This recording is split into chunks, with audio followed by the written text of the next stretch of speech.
Baik, Assalamualaikum warahmatullahi wabarakatuh.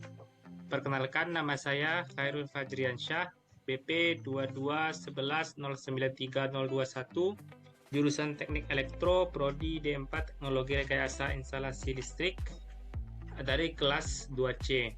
Pada kesempatan kali ini, saya ingin mereview jurnal pertama saya yang berjudul Pengukuran Radiasi Elektromagnetik Telepon Seluler berdasarkan tipe telepon. Langsung saja kita masuk ke pembahasannya. Yang pertama, saya akan membahas resume jurnal yang telah saya buat. Penelitian ini bertujuan untuk mengukur intensitas radiasi elektromagnetik dari telepon seluler dalam mode on atau pada saat ponsel sedang digunakan, dan mode off ketika ponsel dalam keadaan tidak digunakan.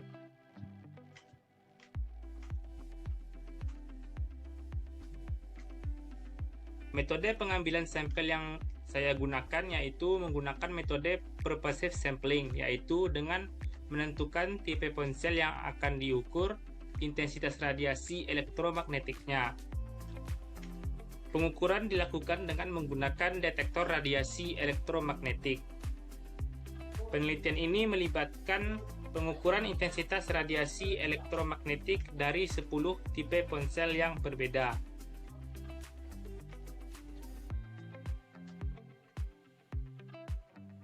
Adapun alat yang digunakan dalam penelitian ini diantaranya yang pertama adalah detektor radiasi elektromagnetik, yang kedua telepon seluler, dan yang ketiga adalah stopwatch. Untuk prosedurnya, yang pertama, persiapkan alat elektromagnetic radiation detector. Yang kedua, pastikan alat dalam keadaan baik atau dikalibrasi. Dan yang ketiga, letakkan alat ukur di depan monitor ponsel. Dan yang keempat, ukur intensitas radiasi gelombang elektromagnetik dari ponsel berupa kuat medan listrik dan kuat medan magnet pada saat mode on dan mode off dengan menggunakan alat ukur electromagnetic radiation tester. Yang kelima, pengukuran medan listrik dan medan magnet dilakukan setelah 5 detik dioperasikan. Dan yang terakhir, ulangi langkah 1, 2, dan 3 untuk tipe ponsel lainnya.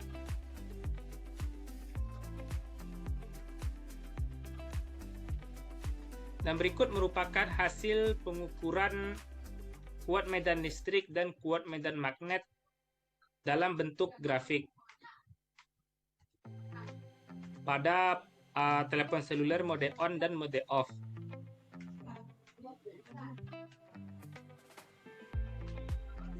Berikut ini merupakan hasil pengukuran medan listrik dan medan magnet dalam bentuk tabel.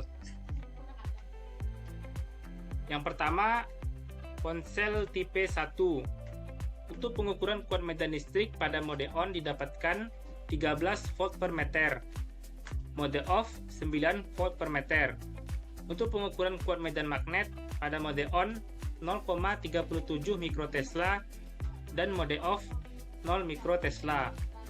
Yang kedua, untuk ponsel tipe 2, pengukuran kuat medan listrik didapatkan pada mode on 12 volt per meter. Pada mode off 5 volt per meter. Untuk pengukuran kuat medan magnet pada mode on 0,31 mikrotesla dan pada mode off 0 mikrotesla. Yang ketiga, untuk ponsel tipe 3, pengukuran kuat medan listrik pada mode on yaitu 113 volt per meter. Pada mode off 46 volt per meter. Untuk pengukuran kuat medan magnet pada mode on 0 mikrotesla dan mode off 0 mikrotesla. Yang keempat, untuk ponsel tipe 4, pengukuran kuat medan listrik pada mode on yaitu 94 volt per meter dan mode off 5 volt per meter. Untuk pengukuran kuat medan magnet pada mode on 0,11 mikrotesla dan mode off 0 mikrotesla.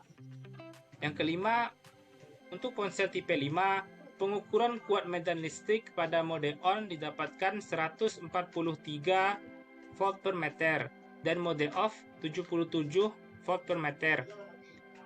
Untuk pengukuran kuat medan magnet didapatkan pada mode on 0 mikrotesla dan mode off 0 mikrotesla. Yang keenam, untuk ponsel tipe 6, pengukuran kuat medan listrik didapatkan pada mode on 214 volt per meter dan pada mode off 167 volt per meter. Untuk pengukuran kuat medan magnet pada mode on didapatkan 0 mikrotesla dan mode off 0 mikrotesla. Yang ketujuh, untuk ponsel tipe 7, pengukuran kuat medan listrik pada mode on didapatkan 306 volt per meter dan mode off 267 volt per meter. Untuk pengukuran kuat medan magnet pada mode on didapatkan 0,56 mikrotesla dan pada mode off 0,11 mikrotesla. Yang kedelapan, untuk ponsel tipe 8, pengukuran kuat medan listrik pada mode on didapatkan 153 volt per meter dan pada mode off 120 volt per meter. Untuk pengukuran kuat medan magnet pada mode on didapatkan 0,4 mikrotesla dan pada mode off 0,12 mikrotesla. Yang kesembilan, untuk ponsel tipe 9, pengukuran kuat medan listrik yang didapatkan pada mode on yaitu 20 volt per meter dan pada mode off 13 volt per meter. Untuk pengukuran kuat medan magnet pada mode on didapatkan 0,5 mikrotesla dan pada mode off 0 mikrotesla.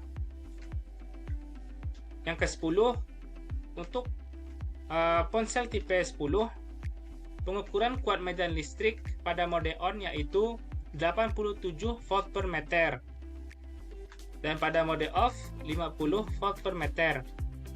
Untuk pengukuran kuat medan magnet pada mode on yaitu sebesar 0,31 mikrotesla dan pada mode off 0 mikrotesla.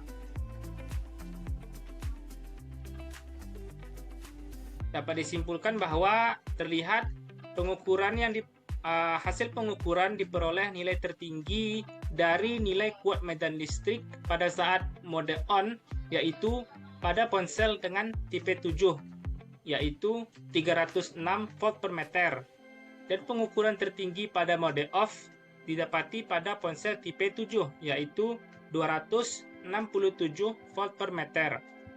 Sedangkan nilai kuat medan listrik terendah pada mode on yaitu didapati pada ponsel tipe 2 yaitu 12 volt per meter.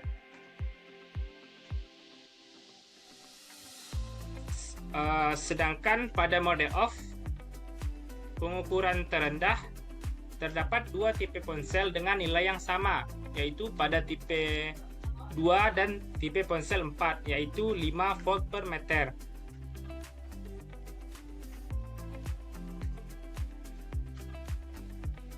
Selanjutnya untuk pengukuran kuat medan magnet pada mode on didapati nilai tertinggi pada ponsel tipe 7 yaitu 0,56 mikrotesla.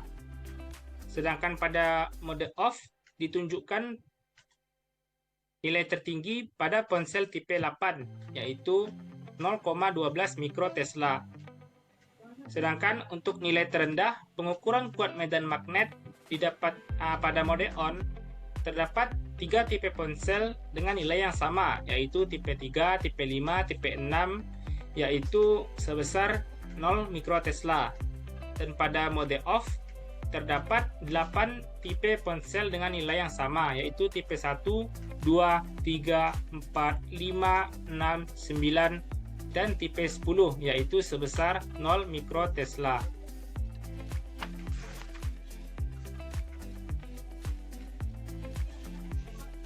Hasil pengukuran menunjukkan bahwa kuat medan listrik dan kuat medan magnet yang terukur dari semua tipe ponsel masih berada di bawah ambang batas yang telah ditetapkan oleh Organisasi Kesehatan Dunia atau WHO, di mana WHO sendiri merekomendasikan bahwa nilai ambang batas paparan kuat medan listrik dan kuat medan magnet untuk kelompok umum paparan kuat medan listrik untuk kelompok umum adalah 5000 volt per meter dan paparan kuat medan magnet untuk kelompok umum yaitu 100 mikrotesla. Sedangkan untuk kelompok pekerja, paparan kuat medan listrik yaitu 10.000 volt per meter dan untuk kuat medan magnet yaitu 500 mikrotesla. Penelitian ini menemukan bahwa meskipun nilai yang diukur di bawah ambang batas yang telah ditetapkan oleh WHO, penggunaan ponsel secara terus-menerus dapat menimbulkan dampak negatif bagi kesehatan tubuh manusia. Yang kedua, saya akan memaparkan kelebihan jurnal yang telah saya review. Isi jurnal ini memiliki beberapa kelebihan.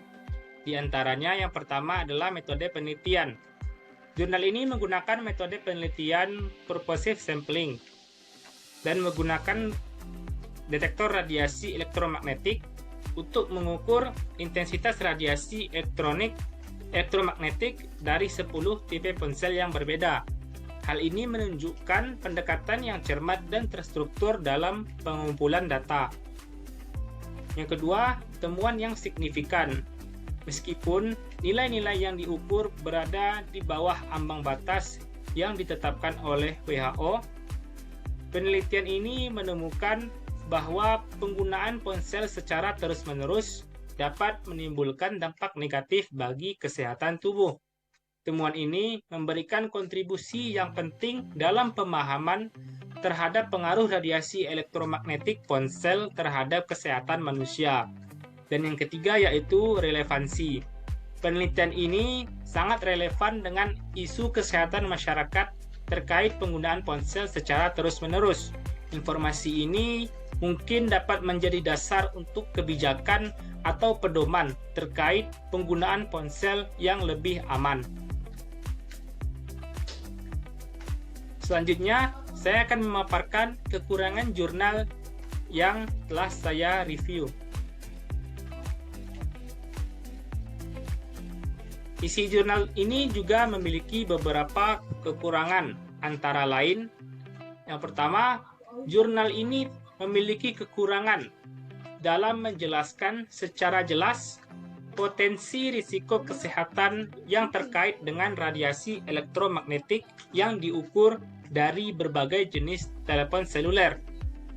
Meskipun di sana disebutkan adanya potensi dampak negatif terhadap kesehatan, namun jurnal ini tidak memberikan analisis yang komprehensif mengenai risiko-risiko tersebut.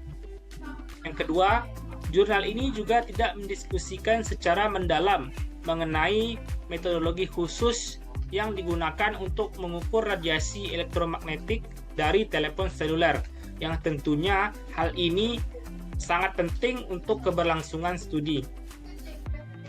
Yang ketiga, jurnal ini juga tidak memberikan diskusi yang mendalam mengenai implikasi dari temuan-temuan tersebut, seperti bagaimana tingkat radiasi yang diukur dibandingkan dengan standar keamanan internasional yang telah ditetapkan oleh organisasi seperti Organisasi Kesehatan Dunia atau WHO. Yang keempat dan yang terakhir, kesimpulan dan saran dari jurnal yang telah saya review.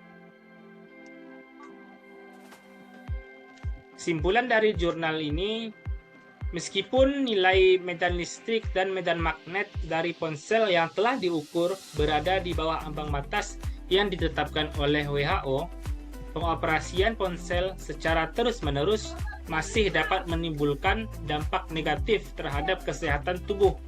Oleh karena itu, perlu adanya kesadaran akan potensi dampak kesehatan dari penggunaan ponsel secara berkelanjutan, dan mungkin diperlukan penelitian lebih lanjut untuk memahami dampak jangka panjang dari paparan radiasi elektromagnetik ini.